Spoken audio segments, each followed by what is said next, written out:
In Bed with My Ex-Father-in-Law. Written and produced by Billionaire Crib. Narrated by Helen Voss. Prologue. I married a billionaire for love.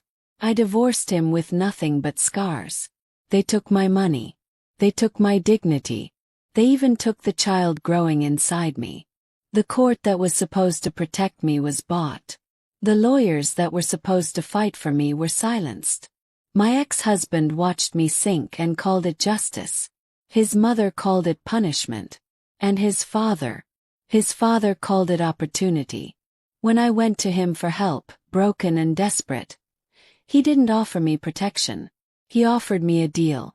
One night in his bed. In exchange for the fortune his son stole from me. Said no. Then they left me homeless. Hungry. Powerless. So I went back. I told myself it would only be one night. I told myself I would survive it. What I didn't know was that I wasn't just stepping into the bed of a monster. I was stepping into a war between father and son. A war where my body was the battlefield. And my life was the prize. Now the man who destroyed my marriage wants to own me. The man who once called me daughter now calls me his. But they've both made one fatal mistake. They think I'm still the same weak woman they broke. They're wrong. Because while they fight over my body, I'm quietly taking their empire. And before this is over, one of them will bleed. One of them will fall. Maybe both. Chapter 1. The courthouse doors close behind me with a sound that feels heavier than stone. For a moment, I just stand there on the wide marble steps. The city spread before me in glass and noise and indifference. Cameras flash from across the street. Reporters shout my name like I owe them something. I keep my eyes down and clutch the thin brown envelope in my hand. The only physical proof that my marriage is officially dead. 3 years of my life reduced to a few stamped papers. I walk down the steps slowly, my legs trembling as if they no longer remember how to hold me upright. Inside that courtroom they stripped me with words. They called me unstable, dramatic, greedy. They called me a liar when I spoke about the bruises I hid with makeup and silent obedience. They called me a gold digger when I spoke about the contract that promised me a percentage if the marriage failed. And in the end, the judge looked at me with bored eyes and declared that my settlement would be temporarily frozen pending further investigation. Frozen. That single word took everything from me. My ex-husband didn't even look back when the ruling was delivered. He rose, adjusted the cuff of his tailored suit, whispered something to his lawyer, and walked out like a king exiting a room he already owned. His mother followed, her pearls gleaming, her lips curved in quiet victory. And just like that I was dismissed. Discarded. Erased. By the time I reach the sidewalk, my phone is already vibrating non-stop. Every news outlet already has their version of my story. Billionaire CEO divorces troubled wife. Sources claim she demanded more than she deserved. Insiders say she fabricated abuse to extort money. I turn the phone off. I don't have the strength to defend myself anymore. The driver I once had is gone. The black cars that once waited for me outside every building are gone.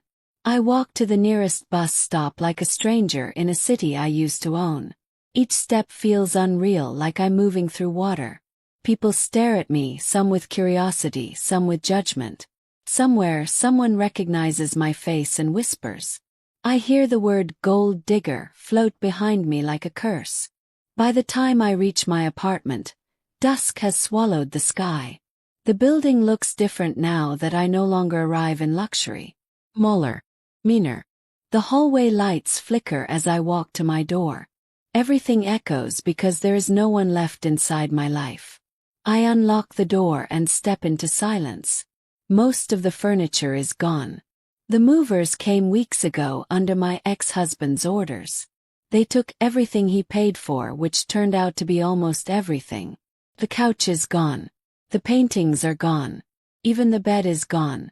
All that remains is a cheap mattress on the floor and 2 suitcases in the corner. This is what freedom looks like. I drop my bag and sink onto the mattress. The quiet presses in so tightly it hurts. My body finally gives up the strength it borrowed to survive the day.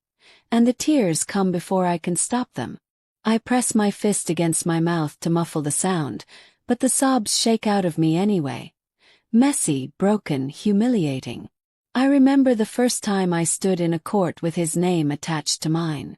The marriage license. The applause. The cameras. The promises.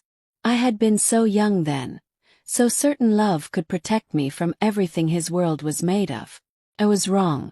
My hand drifts unconsciously to my lower stomach, the place that once held a heartbeat no one was allowed to hear. The loss comes back to me without warning, sharp and cruel. The blood. The hospital smell. The way they said the word miscarriage, like it was nothing. Like it wasn't the end of the only soft thing that ever lived inside that cold marriage. Some nights, I still wonder if it was truly a miscarriage. Or if it was something taken from me the same way everything else eventually was. Quietly, without my consent. Hidden beneath polished lies. My phone vibrates on the floor beside the mattress. I think of ignoring it. I think of throwing it across the room. But dread curls in my chest. And I pick it up with shaking fingers. The screen glows with a message from an unknown number. No name. No warning. You'll get nothing. You should have stayed obedient. My breath leaves my body in a rush. Cold spreads through my veins as if someone just poured ice into my blood. I read the message again. And again. Each word feels like a slap I can't dodge. Obedient. That word was always his favorite. For a second I consider replying. I imagine 1,000 things I could say. 1,000 ways I could curse him. But I don't send anything. I already know what he wants. To remind me that even divorced, he still thinks he owns me. I power the phone off and drop it beside me. The apartment grows darker as night settles in fully. Traffic hums somewhere far below. Life continuing for everyone else. I lie back on the mattress and stare at the ceiling, at the faint water stain shaped like a crooked wing above me. My body aches in places I didn't know could ache from a single day. My mind replays the courtroom over and over like a punishment loop. The judge's voice. My lawyer's stiff silence. His mother's satisfied smile. His indifferent back as he walked away with everything. The percentage I was promised, the one thing that could have allowed me to start over, has been locked behind legal walls I can't climb. My accounts are frozen. My cards no longer work. Even my emergency cash is dwindling faster than I expected. They didn't just divorce me. They planned my ruin. A knock suddenly echoes through the apartment. My heart leaps violently into my throat. I sit up too fast, dizziness blurring my vision. Another knock follows, firmer this time. Panic crawls up my spine. For a wild moment I think it's him. I think he's come in person to finish whatever this day started. I approach the door slowly and peer through the peephole. It's not him. It's my landlord. He doesn't smile when I open the door. He doesn't pretend this is a friendly visit. He just clears his throat and avoids my eyes as he explains that my rent is overdue and that he's been informed my financial situation has changed. He gives me 48 hours to pay or vacate. I nod like a doll. I thank him in a voice I barely recognize as my own. I close the door gently so he won't hear the sound my chest makes when it caves in. 48 hours. With frozen accounts. With no settlement. With my name dragged through every channel and blog. I sink back onto the mattress, the walls closing in, the air growing thin. For the first time since the divorce papers were signed, the truth finally settles fully into my bones. This was never just about ending a marriage. This was about punishment. About control. About making sure I leave with nothing but shame and silence. I stare into the darkness of the room and whisper the realization aloud, my voice shaking as it finally accepts what my heart has been avoiding since morning. This divorce was never meant to free me. It was meant to erase me. And lying there in that empty apartment, With nothing but 48 hours of borrowed time and an unknown enemy's shadow stretching over everything I touch, I understand one terrifying truth with absolute clarity. The war did not end today. Just began. Chapter 2. Sleep never really comes that night. I drift in and out of shallow darkness, haunted by the echo of the courtroom and the weight of the message on my phone. When morning finally breaks through the thin curtains, it feels like an accusation instead of relief. My body is heavy, my head aching as if I drank too much regret instead of rest. For a moment, I lie still on the mattress and pretend that if I don't move, the world outside might pause with me. Doesn't. By 9 in the morning, I am dressed in the only decent outfit I have left and standing in front of my lawyer's office with a tight knot in my chest. The building used to feel powerful to me once. Glass, steel, quiet authority. Today it feels hostile. Like it already knows I am about to lose again. I sit across from him as he flips through my file for the third time. His fingers trembling slightly. He won't meet my eyes. That is the first warning. There's been a complication, he says carefully. My stomach twists. You said the contract was airtight. It was, he answers, swallowing. But the court has raised concerns. They've frozen everything for now. For how long? Yes. He exhales slowly. Indefinitely. The word slams into my chest harder than yesterday's verdict. I lean forward, my palms flat on the desk. You told me I would get my percentage. You told me it was guaranteed. He nods, but his face has lost all conviction. Under normal circumstances, yes. But these are not normal circumstances. The room feels suddenly too small. Too quiet. You're scared, I whisper. His jaw tightens. You should be careful what you say. I stare at him, recognition dawning like a slow, sick sunrise. They got to you. Silence stretches between us like a confession. He rises abruptly and walks toward the window as if the city outside can save him from my gaze. When he finally speaks again, his voice is low. For your own safety, it would be best if you dropped the case. My hands curl into fists. Dropped my life. I'm trying to protect you. No, I say, standing. You're trying to protect yourself. He turns then, eyes sharp with fear. You don't understand who you're up against. I was married to him, I reply. I lived in their house. I understand exactly who they are. His face pales further, if that's even possible, and I realize something crucial in that moment. He is more afraid of them than he is of failing me. That truth is colder than any insult. I pick up my bag and walk out without another word. By noon the phone calls begin. My bank's automated voice informs me politely that my account is temporarily restricted. My credit card declines at a grocery store while a line of strangers watches in irritation. When I try to transfer the little emergency money I have left, an error message flashes red across the screen. Count blocked. I step outside into the heat, my hands shaking so badly I nearly drop my phone. The city moves around me in fast, careless currents of traffic and life, but I am frozen in the middle of it, suffocating. I don't have to call my accountant to know what has happened. I already feel it in my bones. They have shut me out of everything. By evening the final blow lands. My brother calls from our hometown. His voice unsteady as he tells me that inspectors came to our family business this afternoon. Documents were seized. Counts frozen.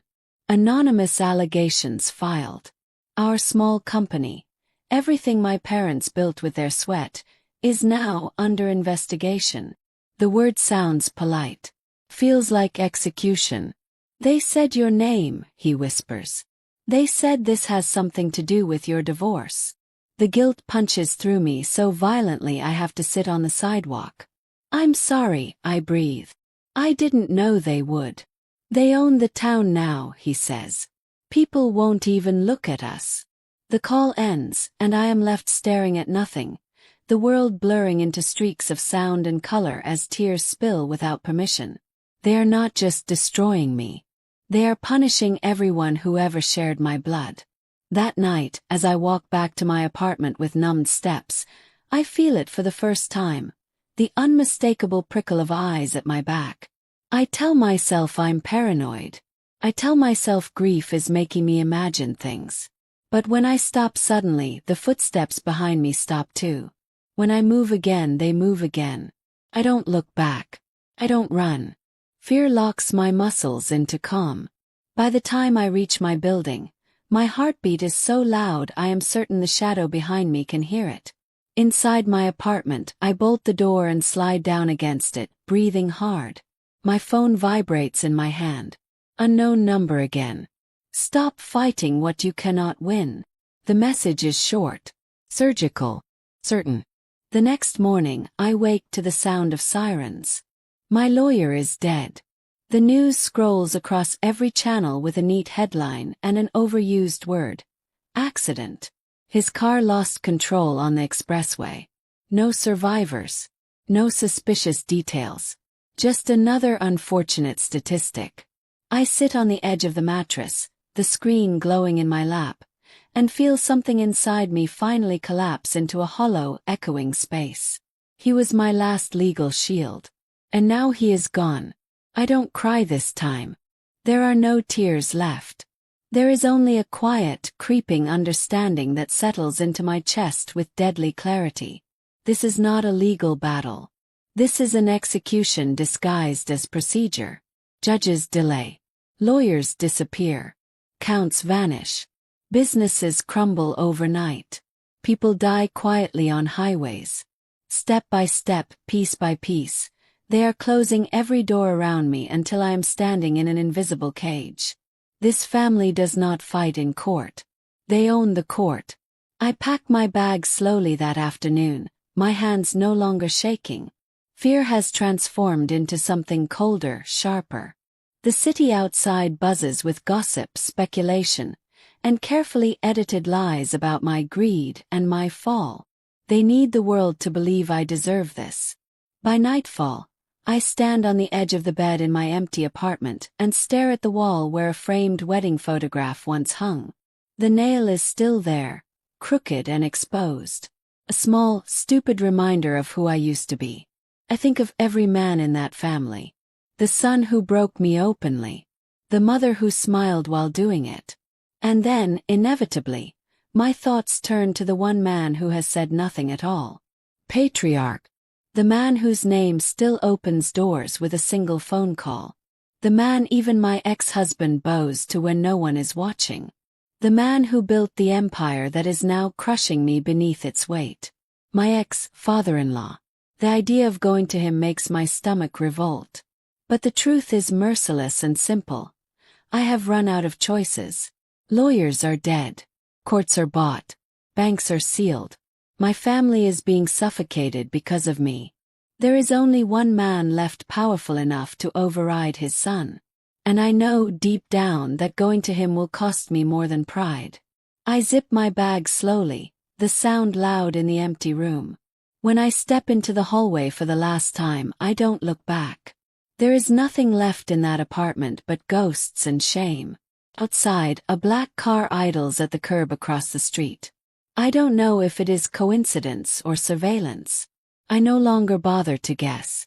I lift my chin, summon the last remaining scraps of courage inside me, and start walking toward the one man I swore I would never beg. Tonight, I will stand in front of the devil who raised my husband, and ask him to save me. Chapter 3.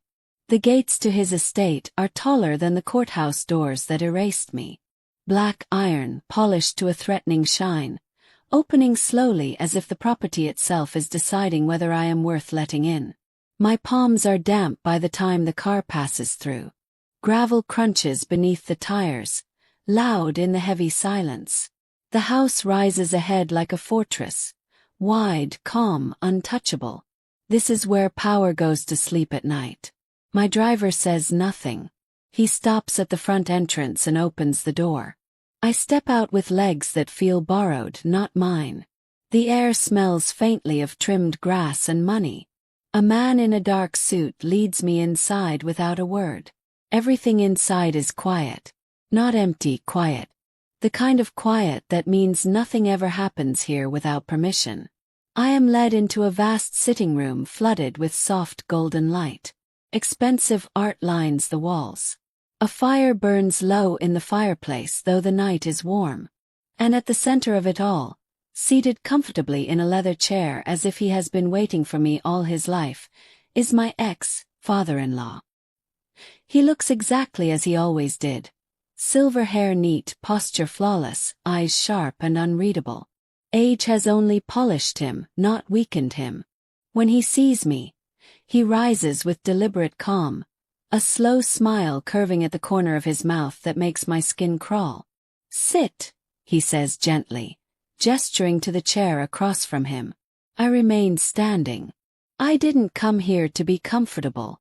A flicker of amusement passes through his eyes. "No. You came here because you are desperate." The word lands softly.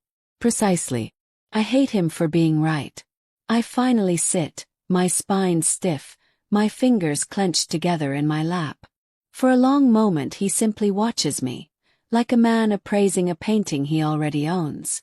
His gaze is not hurried. It strips without touching.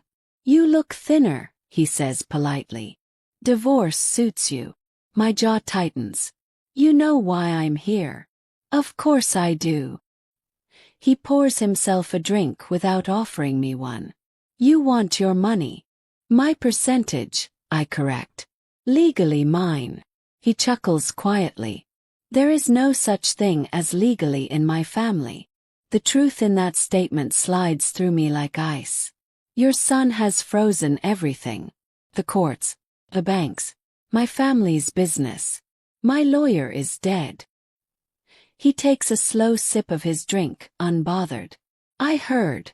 Something inside my chest cracks at his indifference. "Then help me." He sets the glass down carefully and leans back. "Why should I?" "Because this has gone too far," I say, my voice trembling despite myself. "I have nothing left. They've taken everything. I just want what the contract promised me. That's all." For the first time his smile changes. Becomes sharper. Predatory. "You are mistaken," he says calmly. "You came here because you are willing to pay a different price." My stomach twists. "I came here because you are the only one powerful enough to stop him. And in exchange," he replies, "I want something of equal value." The room feels suddenly smaller. The fire crackles behind him. My pulse roars in my ears. "What do you want?" He studies my face for a long, unbearable moment, then speaks the words that fracture my reality in two. "One night with me, and I will give you everything my son stole." For a second I don't understand. The sentence hits me in pieces, not as a whole. Then the meaning assembles itself fully in my mind, slow and brutal, and I feel as if I have been struck. My breath leaves me in a sharp rush. "You're sick." His expression doesn't change. "I am honest." I rise so fast the chair scrapes loudly against the floor. My hands shake, not from fear, but from a rage so sudden and blinding it almost makes me dizzy. I cross the distance between us in 3 steps and slap him with every broken piece of myself. The sound echoes through the room like a gunshot. For the first time his composure slips, just slightly. His head turns with the impact. Silence crashes back in immediately after, thick and electric. My chest heaves as I stare at him, tears burning my eyes, my entire body vibrating with fury and humiliation. "Go to hell," I whisper. He turns back slowly, his cheek marked red. His eyes dark now with something far more dangerous than anger. He touches his face thoughtfully, as if assessing a bruise. "You always were emotional," he says quietly. "That is why you lost everything." I back away from him, nausea clawing up my throat. "You will never touch me." He watches me go with the patience of a man who knows time is on his side. No guards chase me. No one stops me. I walk out of that estate with my head high, my heart in pieces, and my dignity held together by pure stubborn will. By the time I reach my apartment, night has settled fully over the city. The hallway lights buzz faintly as I unlock my door. I step inside and lock it behind me, leaning against the wood with my eyes closed, trying to steady the violent shaking in my hands. I told him no. I refused him. That must count for something. I don't even have time to take off my shoes. The crashing sound comes without warning. My door bursts inward with a violence that splits the frame. I scream before I can stop myself, stumbling backward as 3 masked men pour into the apartment like shadows given bodies. One grabs my arm. Another slams his fist into my stomach. Pain explodes through me, raw and unforgiving. Fall. Hands tear at my clothes, not to strip me, but to pin me. A boot kicks my ribs. The world becomes sound and impact, and breath ripped painfully out of my lungs. Taste blood. My vision spots and blurs. I try to fight, to claw, to scream, but a hand closes brutally around my throat and squeezes until the darkness presses close. Then a voice leans into my ear. Next time you won't just be warned. The men release me all at once and vanish as quickly as they came. The door hangs broken on its hinges. My body collapses in on itself, shaking violently as I gasp for air, every breath a knife. I lie on the floor for a long time. Minutes, maybe hours. I can't tell. The pain slowly sharpens into something I can understand. Bruises bloom across my skin. My ribs ache with every movement. My throat burns. But worse than the physical pain is the message that settles heavy in my chest. This was not random. This was not robbery. This was permission. A warning delivered with fists instead of words. When I finally manage to sit up, my phone is several inches from my outstretched hand. The screen lights as if waiting for me. A single new message glows in the darkness. Unknown number. You were told this could be easy. My hands tremble as I lower the phone slowly into my lap.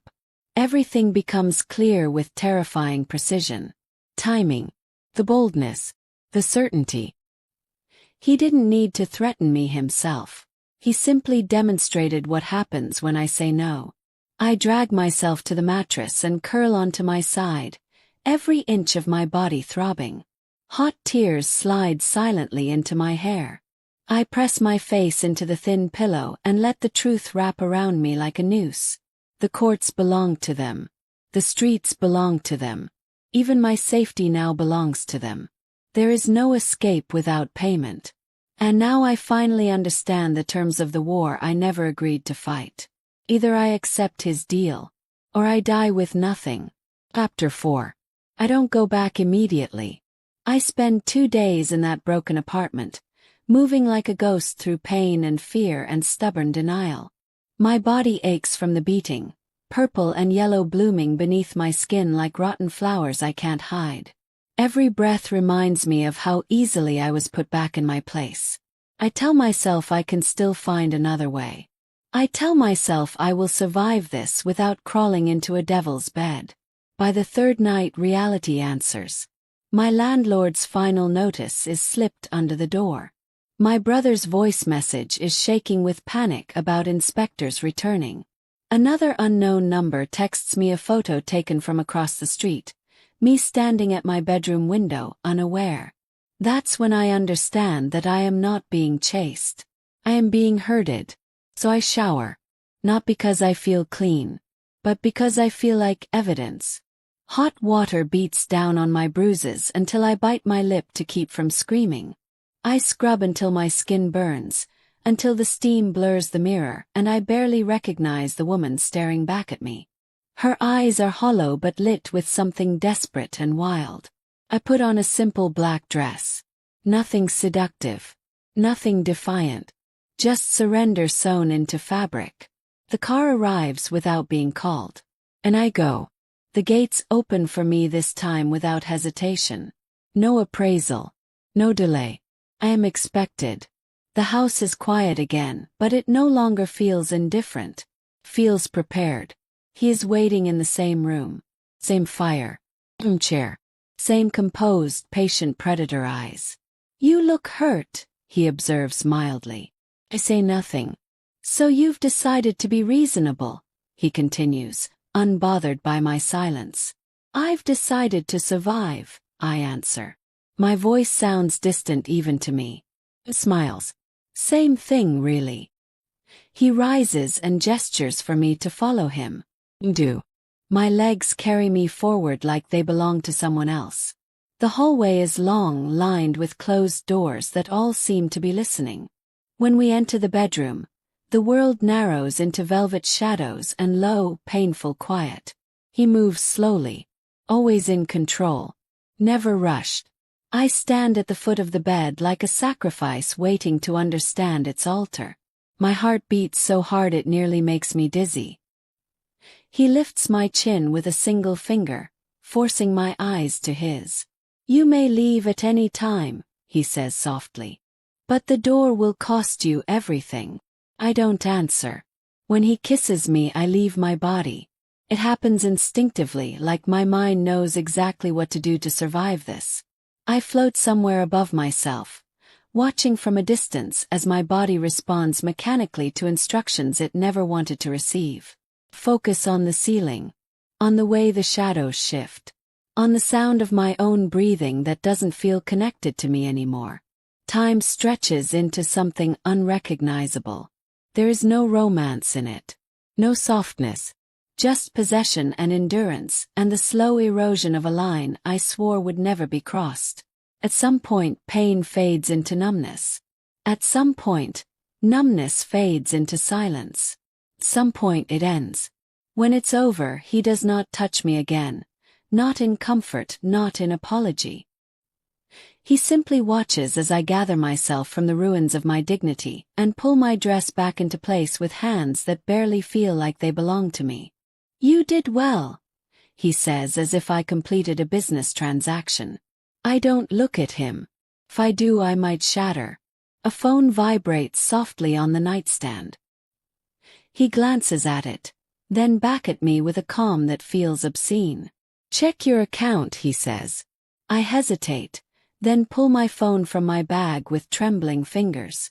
My secret account, the one I never told anyone about, now carries a balance that makes my chest tighten painfully. Half of my settlement. Exactly as promised. The sight of those numbers should feel like relief. Doesn't. Feels like a receipt.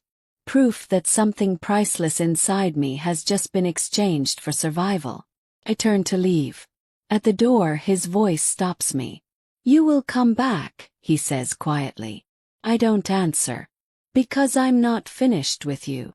The words settle into my spine like a brand. The drive back to my apartment is silent. The city lights blur against the window like they're underwater.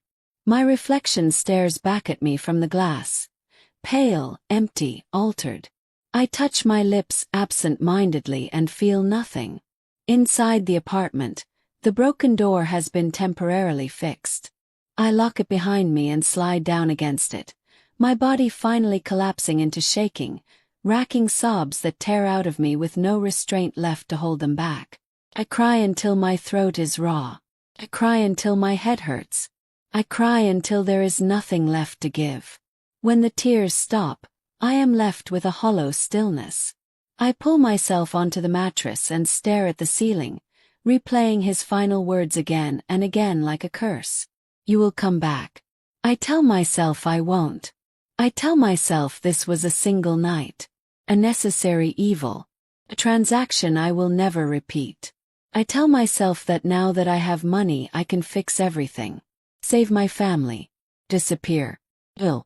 But deep down, beneath the lies I wrap around myself for warmth, I know the truth already. Men like him never buy only once. And women like me never walk away untouched. By morning my phone is filled with missed calls and messages. My brother's business has suddenly been cleared of all allegations. The inspectors have withdrawn. The bank reopens my account without explanation. My landlord's final notice is quietly removed from the system. Everything that was strangling me has loosened its grip. 'Cause I paid. I sit on the edge of the mattress as sunlight crawls weakly through the curtains and place my hand over my chest, as if trying to feel for something that is no longer there. One night, I whisper to the empty room. Just one. The words sound like a promise. They are a lie. Chapter 5. The money changes everything. Not in the way I imagined it would. Not with relief or safety or freedom, but with attention. Dangerous attention. Within 48 hours, the balance in my reopened accounts ripples through systems that never forget numbers like mine. Banks notify. Algorithms whisper. And somewhere in the golden tower he still rules from, my ex-husband sees it. He calls me that same night. I stare at the screen as his name flashes, my pulse skidding violently against my ribs. For a long second I consider ignoring it, but I already know he won't stop. Silence only makes him crueler. I slide my finger across the screen. "How did you get the money?" he demands without greeting. His voice sharp with restrained fury. I lean back against the kitchen counter, my hand trembling around the phone. "You froze what was legally mine." I simply unfroze it. There is a brief, dangerous quiet. Then I hear the breath he takes before he loses control. "There is only one man on this earth who can override me. And you have no business near him." My stomach knots. "You lost the right to tell me who I can see the day you erased me in court.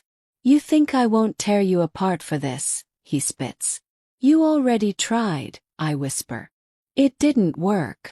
The line goes dead.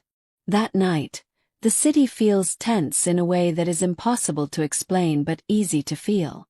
Something is moving beneath the calm like a predator underwater. By morning the headlines explode. A hostile takeover attempt against one of my ex-husband's subsidiaries. Government audits announced in his sector. Investors pulling back without warning. Stock prices wavering for the first time in years. His father has answered. The war doesn't start with blood. Starts with money. And money is louder. In the following days, the air itself seems charged with it. News outlets speculate cautiously. Analysts speak in coded language. Behind closed doors, the empire begins to fracture along a line that has been waiting years to be drawn. And I am the blade that cut it. My ex-father-in-law summons me 2 nights later. There is no request. Only a time and an address sent to my phone as if my consent is already assumed. I go because the truth I am learning is cruel and simple. His summons is not an invitation. It is law. He receives me in the same quiet room, the same calm fire burning as if nothing in the world has shifted. Yet I feel it in every breath I take. The tension. The satisfaction in his eyes. "You stirred the nest beautifully," he says, pouring a drink. "My son is furious." "I didn't do anything," I reply carefully. He smiles. "You existed." The way he says it sends a chill sliding down my spine.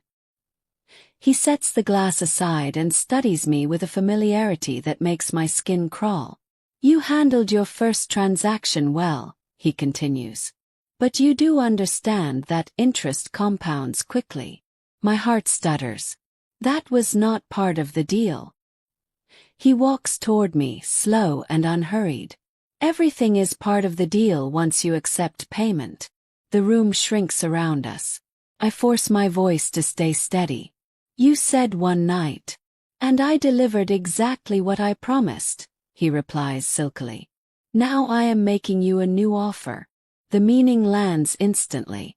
My mouth goes dry. "No." He tilts his head, amused. "You misunderstand. This is not a question." I leave before my knees can buckle, my chest tight with a panic that threatens to choke me. The night outside is cool and sharp against my face, but it does nothing to ease the pressure building inside me. My phone vibrates before I even reach the car. Another message. You don't belong to him. My ex-husband. The war has seen me. And now both sides are reaching for the same prize. He starts haunting my life the way he used to haunt my marriage. Suddenly, violently, without regard for my will. He corners me outside my building 3 nights later, stepping out of a black car as quietly as a shadow. The sight of him sends a shock through my body so intense my legs nearly fail me. You went into his bed, he says. His eyes burning as he grips my wrist. Pull away hard. Let me go. You let him touch what was mine, he snarls. I was never your property, I spit back. You made that clear when you destroyed me. He laughs bitterly. You think this is destruction. You have no idea what he does to the women he keeps. His words follow me like poison even after he finally backs away. His jealousy barely contained beneath the surface of his fury. I realize then how unhinged this can become. My ex-father-in-law wants control. My ex-husband wants possession. They want different things. But they want them from me. The days turn heavy with silent threats and visible retaliation. My ex-husband's companies begin to bleed slowly, methodically. Contracts dissolve. Government interest sharpens. His father's reach is everywhere now, strangling him inch by inch with the same invisible hands that once strangled me. And through it all, the messages continue. From the father, demands disguised as invitations. From the son, warnings soaked in rage. I stop sleeping properly. Every knock, every unfamiliar sound outside my door makes my heart race. My body lives in a constant state of readiness, as if bracing for impact that never fully arrives but always threatens to. One evening, my ex-father-in-law's message is unusually brief. Tonight. I stare at the word until it blurs. I know what it means. I know what he expects. My fingers tremble as I type back the only 2 words I dare to send. I can't. The reply comes immediately. You already have. Later that same night, as I stand in my kitchen staring at the dark outside my window, another message lights up my phone. This one from my ex-husband. If he touches you again, I will burn his empire to the ground. I should feel protected by that threat. I don't feel hunted. 'Cause I know him. I know the way violence lives just beneath his polished exterior. And I now know his father is even worse, simply better at hiding it beneath courtesy. 2 men, 1 body, and a battlefield neither of them intends to spare. When the car comes for me that night, I go numb again. I am too tired to scream, too tired to run, too aware of the balance shifting around me like tectonic plates grinding before a quake. Inside the mansion, my ex-father-in-law is waiting with the same composed patience that terrifies me more than rage ever could. You see, he says softly as I stand before him, my son reacts with emotion. I act with inevitability. You're destroying him, I whisper. His eyes never leave mine. No, I am disciplining him. And me. He steps closer, his voice lowering. You are the lesson. Something inside my chest fractures open at that moment. Not into tears, not into fear, but into clarity so brutal it almost feels like relief. I am no longer collateral damage. I am the weapon they are turning against each other. And weapons don't get to choose how they are used. When I return to my apartment in the early hours of the morning, I lock the door and slide down against it, shaking from more than exhaustion. My phone lights again with another message I already know the sender of. You will come back, my ex-father-in-law had said. And somewhere across the city, my ex-husband is undoubtedly watching the same sky, calculating how to rip me from his father's grip. I close my eyes and press my forehead to my knees, the truth pounding through me with terrifying clarity. I am trapped between 2 men who built their power on control. 2 predators who want the same prey. And that prey is me. Chapter 6. I stopped trusting silence after that. Silence is what let everything happen the first time. Silence is what let rumors grow, lies harden into truth. Hands reach into my life without resistance. So I begin to move quietly instead. Not loudly, not carelessly, but with intention disguised as exhaustion. The journalist finds me through a back door of the internet, an encrypted email that slips into my inbox at 3 in the morning like a confession with no face. He says he's been following the family for years. He says he knows what they erase and how they erase it. He doesn't ask me to trust him. He only asks me to listen. We meet in a corner cafe that smells like burnt coffee and anonymity. He sits with his back to the wall, eyes constantly scanning reflections in the glass. When he speaks, it's in a low, careful voice, every word measured like it might be recorded by the air itself. "You're the crack they didn't expect," he says. "Your divorce opened a seam in their system." I almost laugh at that. Crack. That's what my life has become to him. A fracture line in a $1 billion wall. "What do you want from me?" "Yes." "Access," he replies simply. I don't give him everything. I am not that foolish. But I give him pieces. Patterns. Enough to let him keep digging without giving him the power to bury me if he chooses to turn. In return, he gives me something I've been starving for without knowing it. Information. Days pass in careful exchanges. Messages sent in code. Files shared through temporary links that dissolve after viewing. I learn how deeply the family's reach goes. Ports, laboratories, hospitals, political cabinets, banks so quiet they might as well be graves. I learn that what I thought was cruelty is actually infrastructure. And then one night he sends me a message that does not contain data. Contains a question. "Are you absolutely certain who the father of your lost child was supposed to be?" The words make my breath hitch painfully. I stare at the screen for a long time before replying. "Yes," I type. "My husband." There is a pause. Then we need to recheck your medical records." I almost don't agree. Some wounds feel safer when they are sealed by uncertainty. But something deep inside me, a quiet, clawing instinct I have learned not to ignore, tells me this question is not random. It is a key. Takes 3 weeks. 3 weeks of ghost work and old contacts and digital skeleton keys sliding into archives that were meant to stay buried forever. I live those weeks in a fog of waiting, halfway between dread and denial. I tell myself this is pointless, that nothing can change what already happened. The file arrives at 2:17 in the morning, folded inside a plain email. No greeting, no comment.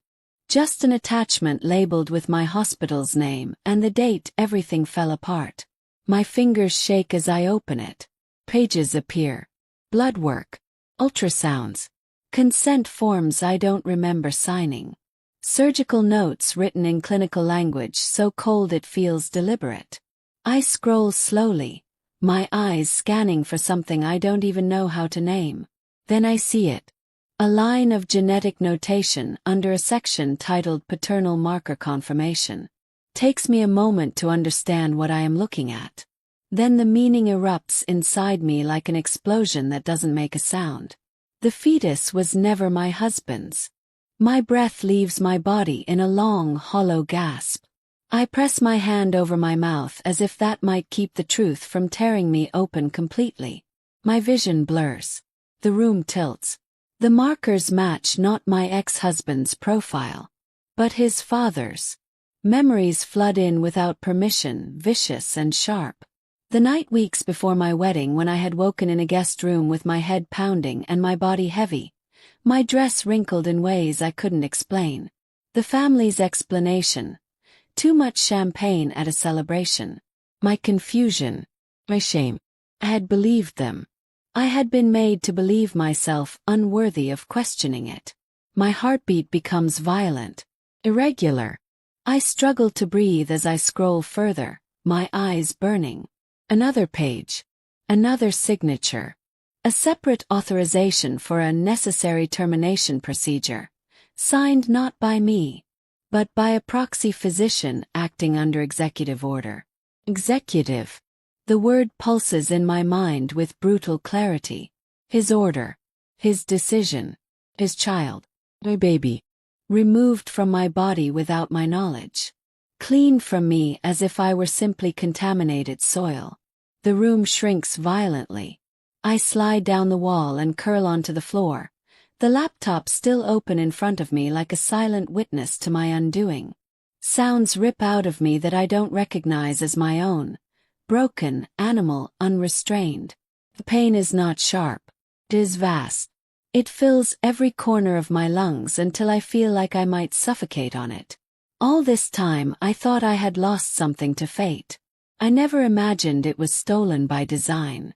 My phone vibrates in my hand. The journalist again. You need to sit down, the message reads. I laugh bitterly through tears. Sit down.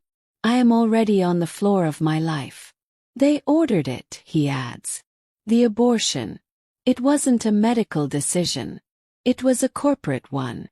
A scream tears out of my throat before I can stop it. Not loud. Not dramatic. Just raw. Like something ancient finally finding a voice after being buried too deep for too long. Every memory reorders itself in that moment. The hospital. The polite detachment. The rushed consent I was pressured into while still sedated. My husband's cold eyes as he stood at the foot of my bed and told me it was for the best. All loving lies. All rehearsed. All calculated.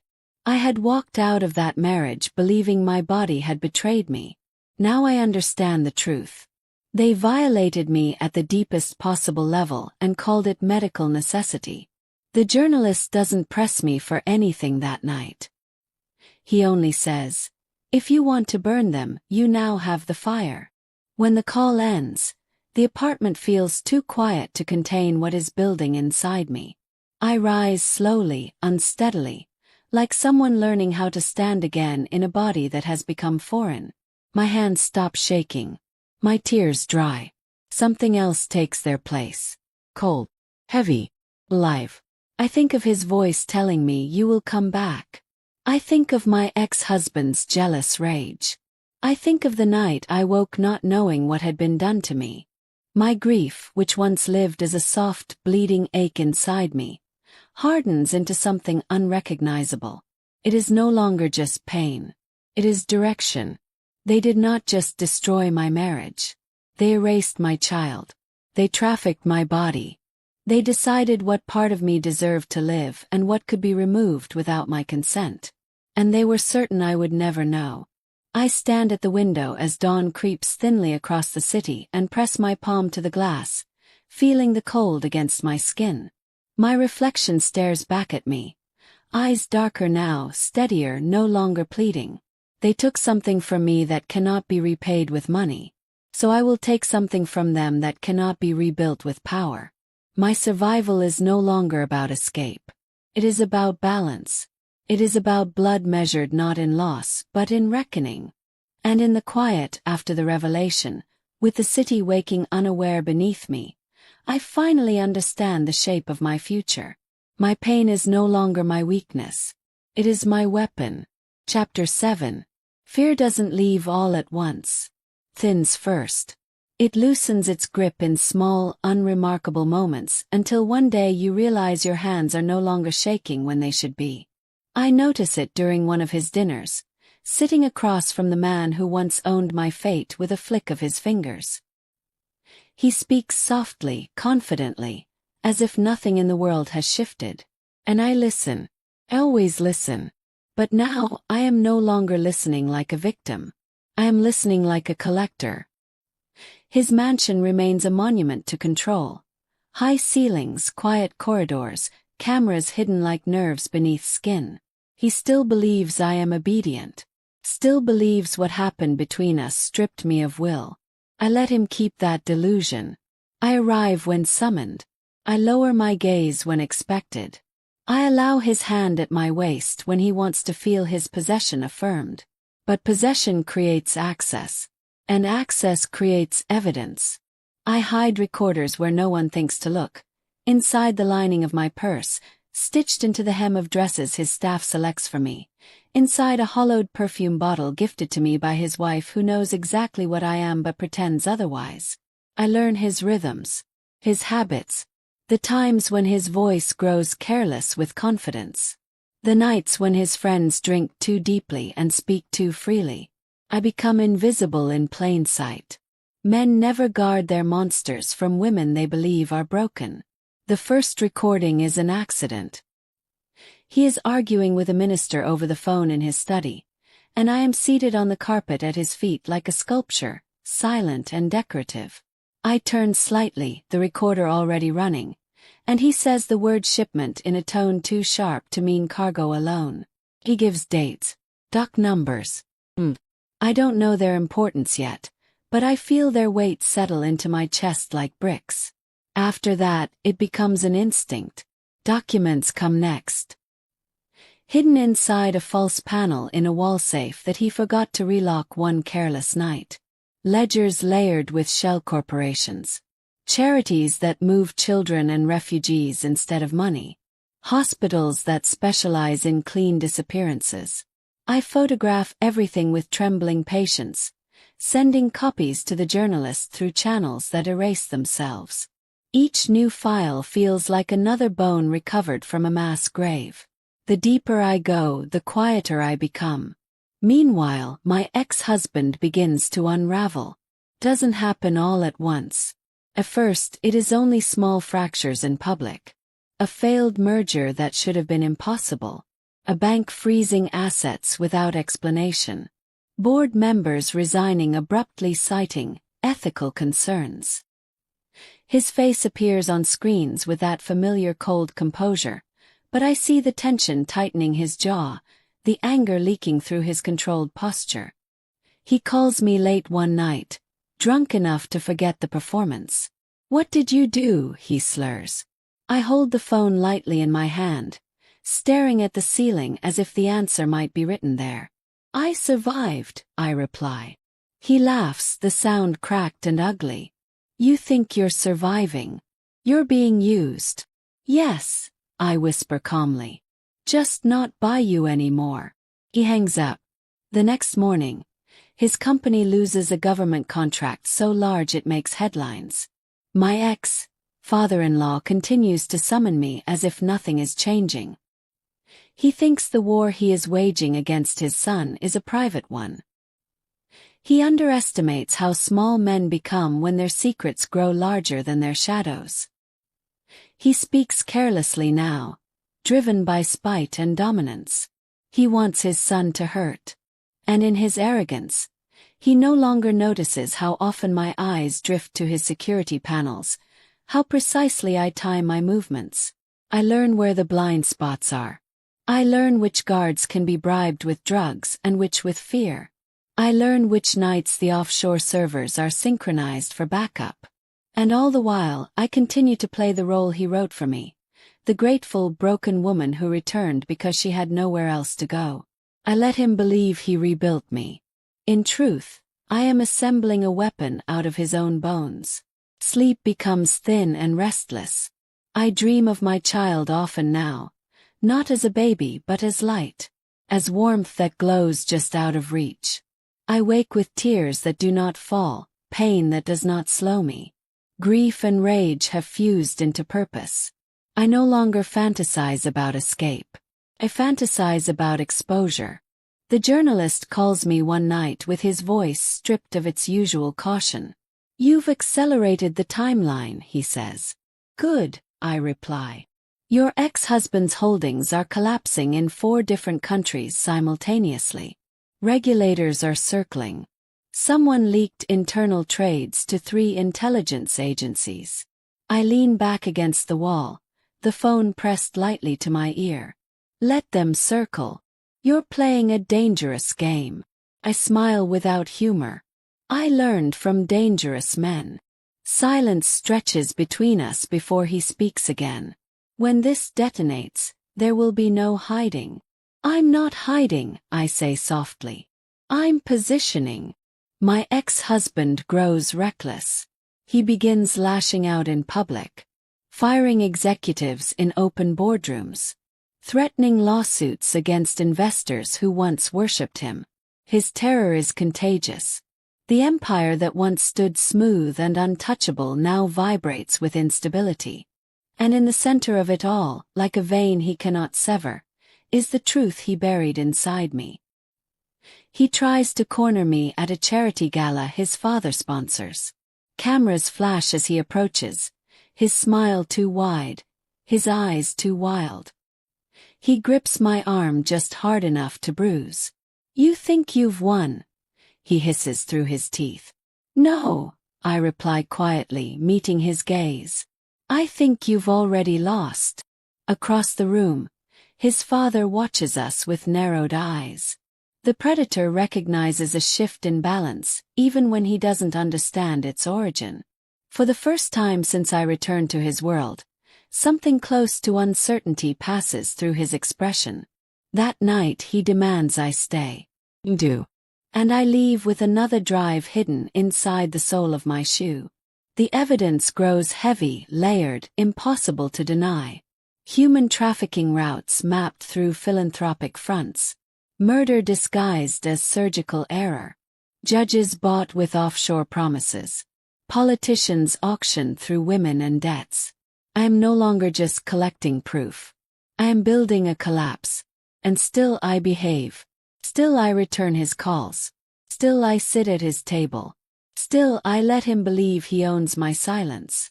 Until one evening, the journalist sends a single message. "It's enough now. When you give the word, the storm breaks." I stand in the mirror and study the woman staring back at me. There is no fear left in her eyes. Only something steel quiet and unmovable. The woman who once begged for justice is gone. In her place is someone who understands power the way predators do. Think of my child. Think of that night. I think of the men who believed they could erase me. Then I answer, not yet. Because storms are most devastating when the sky looks clear. And I am no longer reacting. I am deciding. Chapter 8. The announcement breaks like a bomb across every screen in the city. I am standing in a quiet dress boutique with mirrored walls and silent assistants when the notification lights up on every phone at once. The headline is brutal in its simplicity. A smiling photograph beneath it shows his hand resting possessively on my waist, the other raised in a confident wave to the cameras. Billionaire titan announces engagement to former daughter-in-law. The world doesn't gasp. It roars. Within minutes, the story metastasizes. Speculation. Outrage. Disgust wrapped in fascination. The commentators argue about power and scandal and inheritance and morality, none of them knowing the truth under the jewels and lies. They don't see the bloodlines. They don't hear the screams buried under contracts and champagne. I don't react. I already knew he would do this. When he told me 3 nights ago, his voice had been smooth with triumph, as if proposing to me was the ultimate declaration of conquest. Over his son, over the world, over the woman he believed he had reduced to property. "You will be protected," he said calmly. "Untouchable." No, I thought then. You will be exposed. Now the city feeds on the engagement like a fresh wound. My ex-husband is everywhere on the news. His fury barely contained as he refuses interviews and cancels board meetings in fits of open paranoia. His empire, already trembling, begins to convulse. Stock prices drop with every unguarded outburst. Investors flee at the scent of instability. And still, he doesn't know the real reason his world is falling. He only knows he has lost me. He calls me 27 times in one night. I don't answer. The journalist is silent for days as the engagement swallows the media cycle. He warned me this would happen, that the announcement would distract the public while federal wheels completed their final turn, that the spectacle would buy us just enough time. Then, at 4 a.m, a message burns onto my phone. They're ready. Warrants signed. Raids synchronized. Once the first file drops, everything moves. My heartbeat remains steady. How long? Type. 72 hours. 72 hours until the world cracks open and everything built on lies collapses into exposure and fire. I move through that waiting space like a ghost wrapped in silk. Dress fittings, interviews, charity appearances with my arm looped through the man who once ordered my body carved without consent. He beams beside me like a proud architect surveying his final masterpiece. He introduces me to political leaders, donors, judges. Each handshake becomes another thread connecting them to the noose I'm tightening in silence. At night, I sit alone in the wing of his mansion he has given me, studying the soft glow of the city through bulletproof glass. I listen to the hum of hidden servers beneath the floors. I think of all the lives erased within this building. Think of my child. The journalist sends me the finalized drop order. Timed releases to investigative agencies across 4 continents. Backup copies encrypted and scattered through dead servers and living witnesses. Nothing can be stopped once the first trigger is pulled. Are you certain? He asks for the first time. Yes, I answer without hesitation. Because along the way, something inside me made a quiet, irrevocable choice. The night before the public engagement gala, my ex-husband finally breaches the wall around me. He intercepts my car as it leaves a fitting, his security convoy boxing me in at a red light. He steps out without a word and yanks open my door. His eyes are bloodshot, desperate, wild. You're marrying him, he says hoarsely. It isn't a question. I meet his gaze without flinching. Yes. His laugh breaks apart into something feral. That's impossible. He's using you. You're just a weapon to him. The irony nearly makes me smile. You taught me that lesson, I reply softly. His hand grips my wrist. Hard. Pain flares but I don't react. End this, he snarls. Now. Or I destroy everything you still have. You already tried, I say quietly. And you failed. For the first time, real fear crosses his face. I lean closer so only he can hear me. You should be more afraid of what you don't know. I pull free, close the door, and the convoy moves again as if nothing happened. In the black glass of the window, I watch him shrink backward into the chaos he created. That night, his father summons me to his study. He pours wine he does not drink. His expression is contemplative, analytical. He is reviewing his empire like a general counting troops. My son is unraveling, he says calmly. He is becoming dangerous. He has always been dangerous, I reply. He studies me, eyes sharp with ownership and curiosity. You made the correct choice aligning with me. I meet his gaze steadily. Yes. What I do not say is that I aligned with neither of them. I leave the study with another quiet recording tucked inside my sleeve. The gala arrives like a thunderhead wrapped in crystal. Cameras flood every inch of the grounds. Elegance hides the machinery of annihilation quietly spinning under the surface. I wear a black gown that clings like shadow and diamonds that feel too heavy for skin.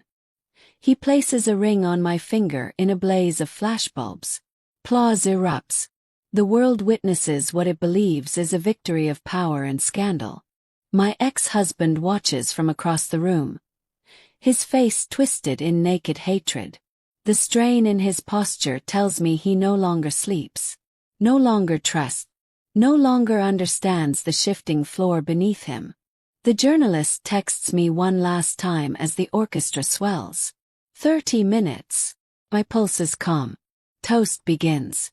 My ex-father-in-law raises his glass, his voice smooth as oil, praising loyalty and legacy and destiny. The words slide across the crowd like silk over steel. And beneath it all, invisible to everyone but me, systems align. Offshore accounts freeze. Server mirrors unlock. Warrants cascade into activation. The storm begins to inhale. Then my ex-husband moves. He shoves through the guests toward the stage.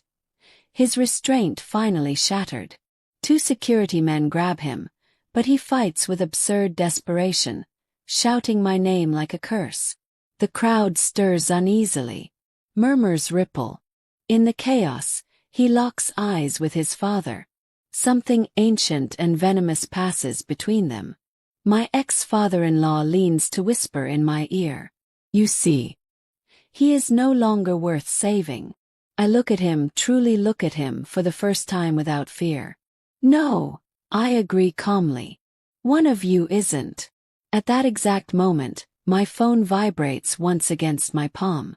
Drop initiated. Across the city, agencies ignite.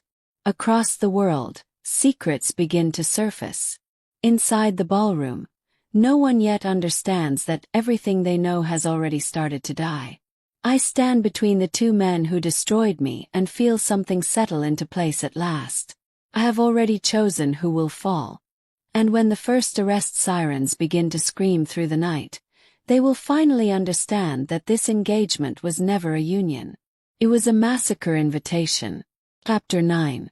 The first scream shatters the music. It cuts through the glittering calm of the ballroom like glass through silk, and for a split second no one understands what they are hearing. Then the doors at the far end explode inward with a thunder that shakes the chandelier overhead. Black-clad figures surge in like a violent tide, weapons raised, voices amplified and absolute. Federal agents. Nobody move. The world fractures. Panic erupts instantly. Guests scatter in every direction, gowns tearing, glasses shattering, bodies colliding. The orchestra collapses into screams. Security reaches for weapons they never get to use. Smoke grenades hiss and bloom, swallowing the lights in choking white chaos. My ex-father-in-law's hand clamps around my wrist like iron. Stay with me, he orders sharply. But it is already too late. Screens across the walls flicker violently, overriding the gala broadcast. The journalist's work detonates in real time. Video footage, financial records, faces, judges, hospitals, trafficking routes, murder orders. The truth pours out in an unstoppable digital flood, splashed across the world in brutal clarity. People begin to recognize themselves on the screens. Some collapse, some try to run, some scream my name like I am the trigger that pulled this apocalypse into existence. And across the ballroom, my ex-husband breaks free of the security dragging him back. He charges toward the stage with murder carved openly into his face. I'll kill you, he roars. Shots ring out. Not from the agents, from him. The first bullet shatters a crystal pillar. The second grazes his father's shoulder, spinning him sideways with a grunt of shock. Chaos intensifies. Guests stampede over fallen bodies. Agents return fire toward security loyalists. The room becomes a war zone of glass, smoke, and terror. And in that madness, my ex-father-in-law drags me through a hidden door behind the stage. We plunge into a narrow service corridor lit only by emergency red lights. His grip is brutal. My arm burns with pain as he half pulls, half drags me through the labyrinth beneath the mansion. Alarms wail above us. The building trembles with distant explosions and gunfire. You planned this, he snarls over the noise. Yes, I breathe, stumbling to keep up. I did. His laughter is sudden and unhinged. Good. Then you know why you're coming with me. We burst into an underground garage where a black armored car waits with its engine already running. He shoves me into the back seat and slides in after me as bullets ricochet off concrete behind us. The driver floors it, tires screaming as we blast through a steel gate and into the night. The mansion behind us is swallowed by flames as something massive detonates inside. The fire paints the sky like hell opening its mouth. For a moment, neither of us speaks. Then he looks at me with an intensity that makes my skin crawl. I built everything for you, he says quietly. I laugh, hysterical and broken. You destroyed everything for you. His face tightens. I destroyed my son because he touched what was mine. Mine. My voice shakes with rage. You drugged me. You stole my body. You murdered my child. His eyes blaze. I loved you. The word is poison in his mouth. You destroyed me because you loved me? I whisper. Yes, he replies without hesitation. And I would do it again. I strike him. Hard. My palm cracks against his jaw, the sound sharp even inside the armored vehicle. He barely reacts, only smiles through blood that beads at the corner of his mouth. You were born for fire, he murmurs. Just like me. I reach slowly into my clutch. His eyes flick down. Understanding flashes too late. The blade slips into my hand like a thought finally completed. I plunge it into his chest. Once. His breath leaves him in a wet, shocked gasp. He stares at me, disbelief widening his eyes as blood blooms across his white shirt. You, he whispers. Yes, I say. The car swerves violently. The driver shouts as another vehicle slams into us from the side. The doors fly open in a storm of metal and bodies. My ex-husband stands there, gun raised. His face empty of everything but hate. They lock eyes. Father and son. Predator and creation. Blood and blood. Let her go, my ex-husband snarls. His father staggers upright, still clutching his bleeding chest, pulling me in front of him like a shield. You see, he coughs.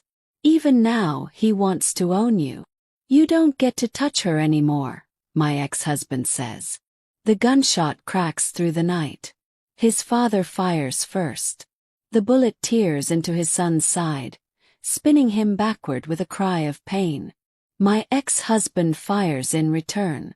The second shot slams into his father's chest. They both fall. For a heartbeat, everything is silent except for the crackle of distant flames and the echo of sirens screaming closer and closer. I pull myself free from their collapsing bodies. My ex-father-in-law reaches for me weakly.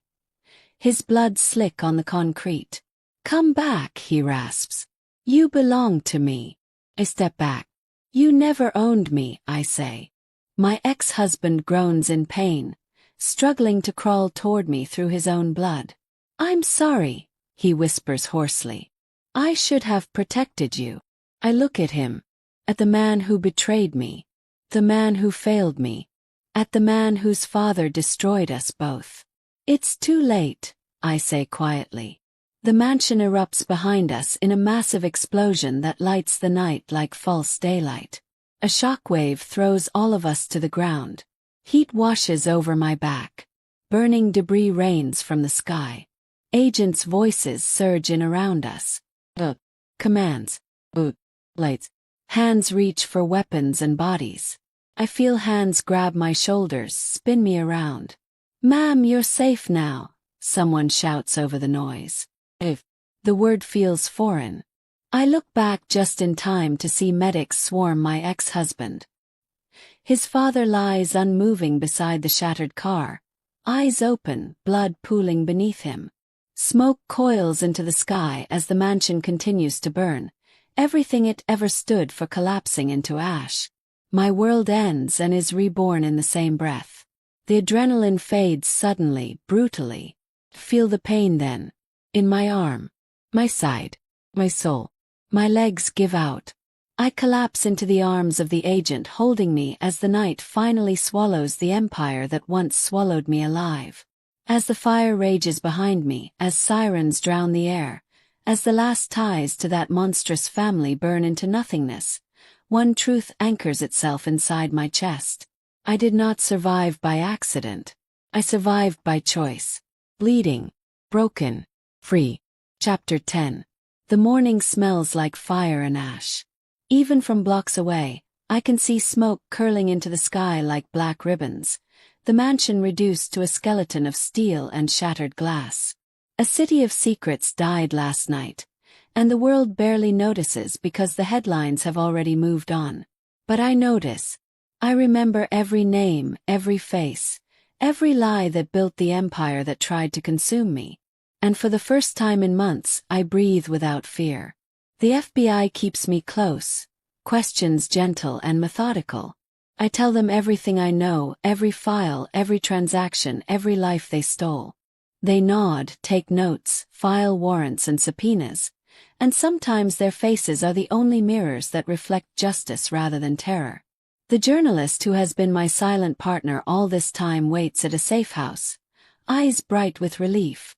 I hug him once, briefly because I am too exhausted for anything longer, and silently thank him for giving my pain meaning. Without him, the world might never know the truth buried in that family's darkness. I go through the ruins that remain, literally and metaphorically. My ex-husband survives his injuries, pulled from the rubble, alive but broken. The man who once believed himself untouchable now limps through life under scrutiny and indictment, exposed for every crime, every abuse. His mother. She disappeared into custody after poisoning her husband in a last-minute attempt to save herself. A coward's escape recorded on hidden cameras I had planted weeks before. Justice is messy, imperfect, but it's finally coming for them all. And me. I am left with the echo of choices and the knowledge that freedom is not given, it is taken. I walk through the charred remains of the estate one last time, boots crunching over blackened stone and twisted metal. I do not mourn what was lost. I mourn what should have been. My child. The life that was stolen from me. The innocence that never had a chance. That grief will never leave me, but I have learned to wear it like armor rather than shackles. I keep the money, the settlement my ex-father-in-law had promised, the empire's frozen assets now liberated by law and by fire. It doesn't make me whole, but it makes me untouchable in ways I never imagined. I buy an apartment far from the city, high above the streets, where the wind blows clean and no one knows my name. I reclaim my body, my time, my choices. No more men dictating my worth. No more whispers of obedience or ownership. I am the only authority I will ever answer to again. Sometimes at night I dream of the chaos, the fire, the blood, the gunshots, the scream that never left me, echoing in hallways of memory that I will never be able to sanitize. And sometimes in the quiet I feel him, the man I once feared, the man I destroyed because he destroyed everything I loved. I feel him in the shadow of the flames, in the heat of my survival, in the ache of justice served with my own hands. I do not regret it. I do not apologize. The world moves on around me. Newspapers, social media, gossip. All of it fades into the noise of a life that doesn't notice the quiet victories won in shadows. I am untraceable, unseen by those who would hunt me. And yet, I carry the knowledge of what I've done and the power it gives me. I am no longer the woman they broke. I am no longer the pawn in a game of billionaires and bloodlines. I am the storm that burned their empire to the ground. And I have survived. I light a candle for the child who was stolen from me, for the lives they destroyed, for the men who believed they could control destiny. The flame dances softly, fragile and delicate, yet stubborn enough to pierce the darkness. That child may have been taken, but their memory fuels me. Their absence shapes me into someone stronger, sharper, unyielding. I whisper a promise into the quiet room. I will live. I will thrive. I will never forget. Months later, I walk through the city streets without fear, without shadowed eyes watching me, without the weight of threats dangling over my head. The empire is gone. The predators are dead, captured or broken. I buy myself a car. Not a luxury car, but one that feels like freedom when I drive it at night through empty highways. I rent a small cabin outside the city, overlooking a lake, where the water reflects the sky like it has no memory of human cruelty. Here I can breathe. I smile at my reflection in the window one evening, tired but alive. The woman who once begged for justice is gone. The woman who was owned, used, and silenced has transformed into something far more terrifying. A survivor who does not wait for permission, a queen of her own life, a witness to her own vengeance. I am free. And I am never going back. The end.